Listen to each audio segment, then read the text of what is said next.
Gérer la température de chaudière. Lancez l'application MyPerge. Appuyez sur Piloter un appareil. Sélectionnez l'appareil à configurer. Appuyez sur Menu en bas à droite. Puis, allez dans Paramètres et enfin dans Température chaudière. Dans cette rubrique, il y a 12 valeurs modifiables.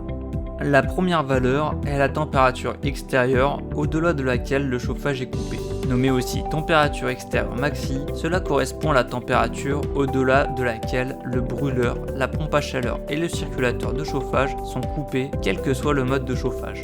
La deuxième valeur est le delta de température chaudière par rapport à la température maxi. Cette valeur est ajoutée à la température extérieure maxi pour donner la température de chaudière lorsque la température extérieure est égale à la température maxi. La troisième valeur correspond à la température extérieure par défaut. Elle remplace la mesure en cas d'anomalie ou de défaut de la sonde extérieure. La quatrième valeur est la température intérieure par défaut. La cinquième valeur correspond à l'hystérésis température pour l'eau chaude sanitaire. La sixième valeur est le délai avant de repasser de l'eau chaude au chauffage.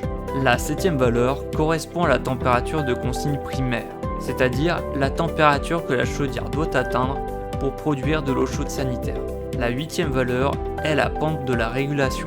La valeur numéro 9 est le décalage parallèle de la loi d'eau. La dixième valeur correspond à l'hystérésis de la consigne de la loi d'eau.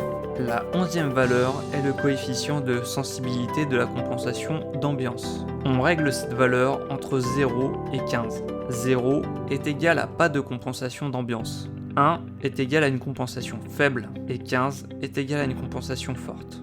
La douzième valeur correspond au seuil de déclenchement de la compensation d'ambiance.